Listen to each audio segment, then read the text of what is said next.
સુરતથી સમાચાર પોલીસ કર્મી પર હુમલા અંગે 22 ટ્રક ડ્રાઈવરની અટકાયત કરાઈ છે। સવારે સુરતમાં ટ્રક ડ્રાઈવરનો વિરોધ હિંસક બન્યો હતો। ડુમ્મસ મગદલ્લા રોડ પર ડ્રાઈવરોએ હલ્લાબોલ કર્યું હતું। ચોંકાવનારી ઘટના બની છે કે ડુમ્મસ રોડ પર કેટલાક ઉશ્કેરાયેલા સિટી બસ ચાલકોએ પીસીઆર વાનમાં રહેલા પોલીસ કર્મી પર હુમલો કરી માર મારતા ખળભળાટ મચી ગયો હતો। હલ્લાબોલ કરી રહેલા ડ્રાઈવરોના ટોળું બેકાબુ બનીને પીસીઆર વાનના પોલીસ કર્મી પર હુમલો કરીને માર માર્યો હતો। આ સમગ્ર હુમલાનો વિડીયો વાયરલ થયો છે। વિડીયોમાં જોઈ શકાય છે કે કેટલાક ઉશ્કેરાયેલા લોકો પોલીસની વાન તરફ આગળ ધસે છે અને ડ્રાઈવરને બહાર કાઢી તેને માર મારવાનું શરૂ કરે છે। પોલીસકર્મી મારથી બચવા ભાગતો ફરે છે પણ ટોળું પણ તેની પાછળ દોડતું રહે છે। પોલીસકર્મી મારથી બચવા દોડતો એક કારમાં બેસી જાય છે પણ તેની પાછળ ટોળું પહોંચી જાય છે અને બળજબરીપૂર્વક પોલીસકર્મીને કારમાંથી બહાર કાઢીને માર મારવાનું શરૂ કરે છે। બેફામ બનેલા હિંસક ટોળાને જાણે કે કાયદાનો કોઈ ડર જ ના હોય તેમ ધોળા દિવસે પીસીઆર વાન 902ના પોલીસકર્મી પર જીવલેણ હુમલો થયો છે। જવાનને પીસીઆર વાનમાંથી બહાર કાઢી દોડાવીને માર મારવામાં આવ્યો। આ ઘટનામાં 22 જેટલા લોકોની અટકાયત કરવામાં આવી છે।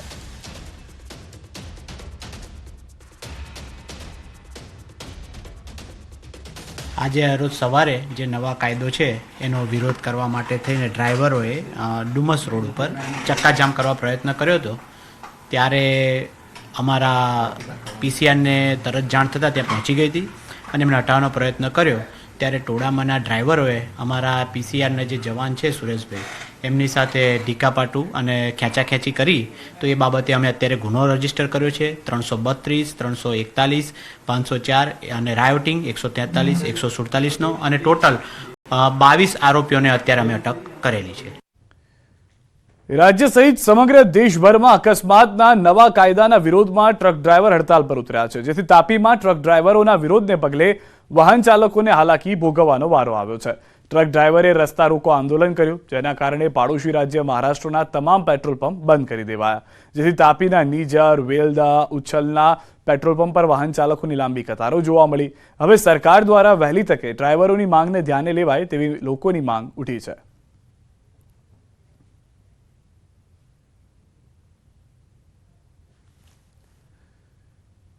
અકસ્માતના નવા કાયદાના વિરોધમાં રાજ્યભરમાં ટ્રક ડ્રાઈવરો વિરોધ કરી રહ્યા છે, ત્યારે વડોદરાના ઉદલપુર હાઈવે પર શિહોરા ગામ પાસે ડ્રાઈવરોએ ચક્કાજામ કર્યો, જેના કારણે વાહન વ્યવહાર ખોરવાયો હતો। વાહન ચાલકો મુશ્કેલીમાં મુકાયા હતા। ડેસર પોલીસે મધ્યસ્થી કરી વાહન વ્યવહાર પૂર્વવત કર્યો હતો।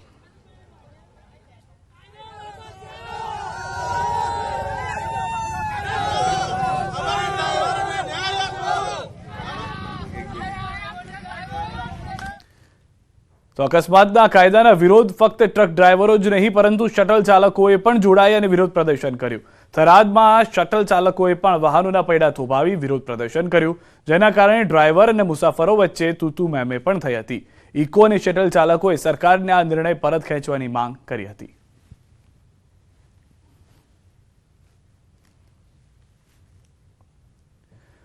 અમદાવાદમાં ડ્રગ્સ કેસમાં સંકળાયેલા 2 શખ્સો ઝડપાયા છે। ક્રાઇમ બ્રાન્ચે એમડી ડ્રગ્સ કેસના 2 વોન્ટેડ ધરપકડ કરી।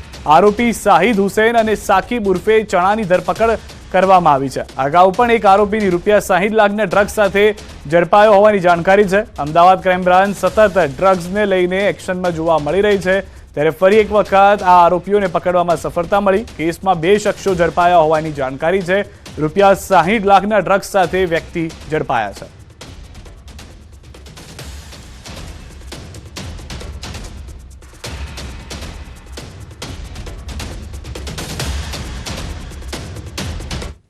આણંદમાં મંદિરનું દબાણ હટાવવા જતાં તંત્ર સામે રોષ જોવા મળી રહ્યો છે।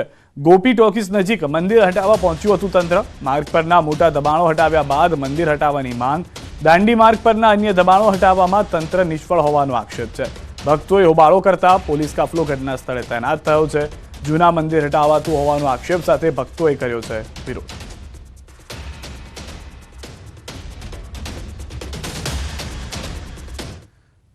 લીઝ ધારકોએ રેતીના ભાવમાં વધારો કરી દેતા સપ્લાય જોવા મળ્યો છે। કોન્ટ્રાક્ટરોમાં રોષનો માહોલ વ્યાપ્યો છે। સપ્લાય કોન્ટ્રાક્ટરોએ હડતાલ પર ઉતરી વિરોધ નોંધાવ્યો છે।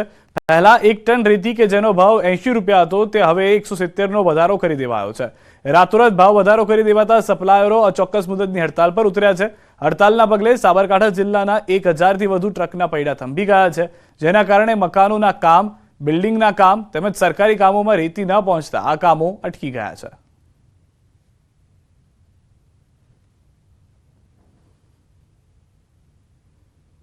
આ ભાવ વધારાનો મુદ્દો અમારો ક્લિયર નહીં થાય, રાતોરાત જે ભાવ વધારો થયો છે જે પાછો ખેંચવામાં નહીં આવે ત્યાં સુધી અમારા અરવલ્લી તથા સાબરકાંઠાના દરેક ટ્રક માલિકોએ પોતાની ગાડીઓ ઊભી કરી છે. હડતાલ ઉપર અચોક્કસ મુદત માટે હડતાલ ઉપર અમે ઊભી કરી છે. મોરબીના શનાળા રોડ પર આવેલ સાગર હોસ્પિટલ નજીક માથાકૂટ. રબારી યુવાન પર જીવલેણ હુમલો કરતા 7 ઇસમો વિરુદ્ધ નામજોગ મળી કુલ 10 વ્યક્તિઓ સામે ફરિયાદ થઈ. જૂની માથાકૂટનો ખાર રાખી કાર આંતરીને ધોકા પાઇપ છરી વડે હુમલો કરાયો.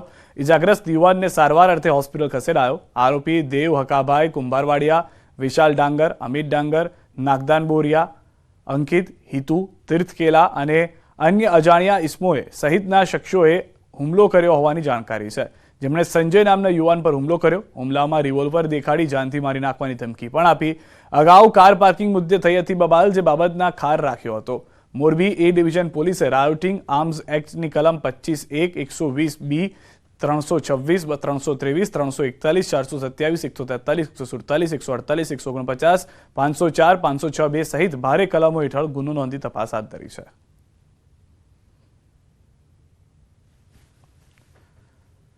આણંદ પોલીસની કામગીરી સામે સવાલો ઉઠ્યા છે. પોલીસે કોર્ટને ગેરમાર્ગે દોરી સોનું અને રોકડ રકમ સગેવગે કરી હોય તેવા આક્ષેપ સાથે હાઈકોર્ટમાં અરજી દાખલ કરવામાં આવી છે. લાખોની છેતરપિંડી કેસમાં પોલીસે 1 કરોડથી વધુ રોકડ રકમ અને 100 તોલા સોનું ન દર્શાવતા પોલીસ સામે કાર્યવાહી કરવા માટે માંગ ઉઠી છે. હાઈકોર્ટે રાજ્ય પોલીસ વડા સહિત પીઆઈ કેજી ચૌધરી, પીઆઈ જેવી રાઠોડ, પીવાય એમ.આઈ. પ્રજાપતિ ઉપરાંત કોન્સ્ટેબલ એસવી રાઠોડને નોટિસ પાઠવી. મહિલાઓ સાથે છેતરપિંડી કેસમાં સાક્ષીઓની હાજરીમાં પોલીસે મુદ્દામાલ જપ્ત કર્યો હતો. જપ્ત કરેલા મુદ્દામાલને ચાર્જશીટમાં ન બતાવતા હવે તપાસનો ધમધમાટ શરૂ કરવામાં આવ્યો છે.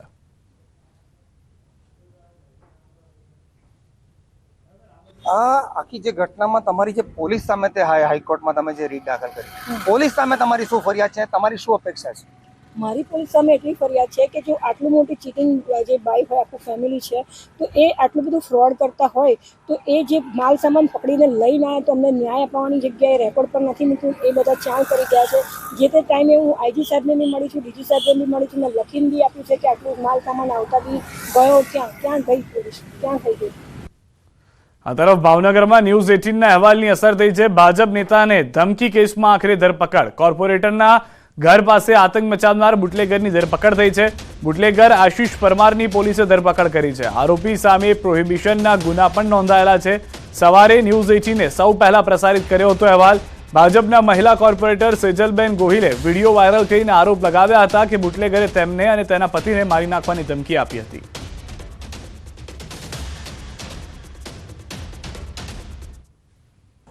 તપાસમાં એ છે કે બંને જે છે એ નજીકમાં જ આ જે છે મિલની ચાલી જે છે તેમાં નજીકમાં જ રહે છે અને રાતના સમયે બંને વચ્ચે બોલાચાલી થયેલી અને બોલાચાલીને અનુસંધાને જ આ ફરિયાદ દાખલ કરવામાં આવેલી છે. એ જે આરોપી વિરુદ્ધ જે છે એ પ્રોહિબિશનના ગુના બોરતળાવ પોલીસ સ્ટેશનમાં દાખલ થયેલા છે. આરોપી વિરુદ્ધ અવારનવાર રેડ કરવામાં બી આવેલ છે. તપાસમાં એ છે રાજ્યના પડોશમાં આવેલા સંઘ પ્રદેશ દમણમાંથી ગુજરાતમાં દારૂની હેરાફેરી માટે બુટલેગરો નવી તરકીબ અજમાવે છે. બુટલેગરોની વધુ એક તરકીબને વલસાડ જિલ્લા એલસીબીએ ખુલ્લી પાડી છે. વલસાડ નજીક અમદાવાદ મુંબઈ નેશનલ હાઈવે પરથી પોલીસે ઘાસની આડમાં લાખો રૂપિયાના વિદેશી દારૂની હેરાફેરી કરતા એક ટેમ્પોને ઝડપી પાડ્યો. કાર્યવાહીમાં પોલીસે 5 લાખના વિદેશી દારૂ સાથે એક આરોપીની પણ ધરપકડ કરી છે. એલસીબીને બાતમી મળી હતી, જેના આધારે પોલીસની ટીમ વલસાડ નજીક અમદાવાદ મુંબઈ નેશનલ હાઈવે પર વોચમાં હતી. એ દરમિયાન પીરુ ફળિયા નજીકથી પૂર ઝડપે પસાર થઈ રહેલા એક ટેમ્પાને રોકાયો હતો. અંદર તપાસ કરતા બહારથી જોતા ટેમ્પામાં ઘાસ ભરેલું દેખાયું હતું. આથી કોઈ વાંધાજનક દેખાયું ન હતું, પરંતુ પોલીસને મળેલી પાક્કી બાતમીના આધારે પોલીસે ઘાસના પૂળા હટાવી તપાસ કરતા અંદરથી મોટી માત્રામાં વિદેશી દારૂ જથ્થો મળી આવ્યો. ઘાસની આડમાં અંદાજે 5 લાખની કિંમતની 83 પેટી દારૂનો જથ્થો મળી આવ્યો હતો, જેને કબજે કરી પોલીસે મહારાષ્ટ્રના અરુણ રાવ નામના આરોપી ચાલકની ધરપકડ કરી છે. તેના વિરુદ્ધ કાયદેસરની કાર્યવાહી હાથ ધરી છે. આ તરફ વાંકાનેરના દીગડિયા ગામે દીપડાની દહેશત જોવા મળી રહી છે. દીપડાએ રાત્રિના સમયે પશુપાલકના વાડામાં પશુઓ પર હુમલો કર્યો, જેમાં 4 ઘેટાના મોત નીપજ્યા, જ્યારે 1 ઘેટા સહિત 2 પશુ ઘાયલ થયા. ત્યારે દીપડાના હુમલાની જાણ થતાં જ વન વિભાગે દીપડાને પાંજરે પૂરવા તજવીજ હાથ ધરી છે.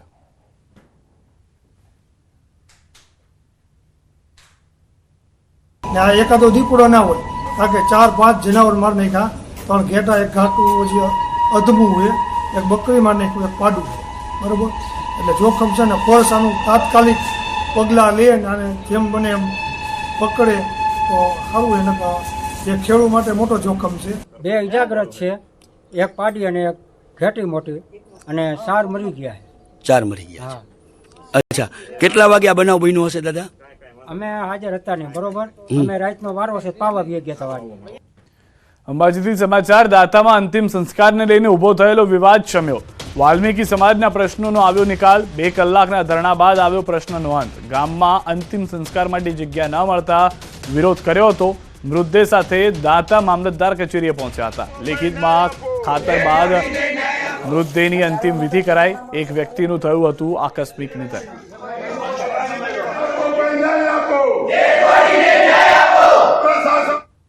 તો કૂતરો મળી ગયું છે, તો અમારા તાજગાલી મામલતદાર સાહેબને પણ અમારા તાજગાલી ન્યાય જોઈએ.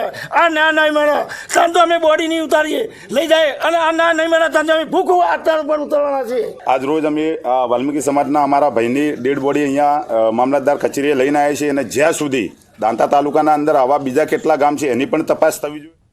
વધુ માહિતી ન્યૂઝ 18 સંવાદદાતા મહેન્દ્ર પાસેથી પણ મેળવીશું. મહેન્દ્ર, જે રીતની પરિસ્થિતિ થઈ છે અંબાજીની અંદર, શું મુખ્ય માંગ છે અને હાલમાં શું નિરાકરણ આવ્યું છે?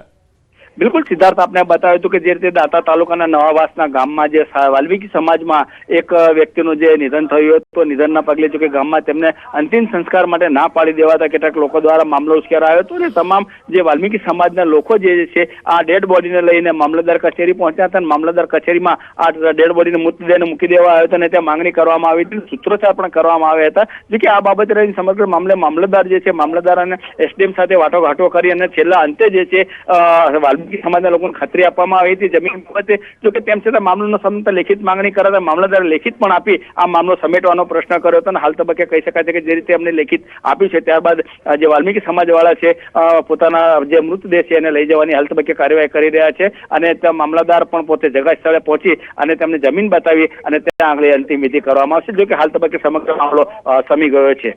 આભાર મહેન્દ્ર સમગ્ર માહિતી બદલ. તો હાલમાં મામલાનું નિરાકરણ આવ્યું છે, જે સૌથી મહત્વના અને મોટા સમાચાર છે. સમાચારોમાં હાલ રોકાઈશું વિરામ માટે. આપ જોડાયેલા રહો ગુજરાતની number 1 news channel news 18 Gujarati સાથે.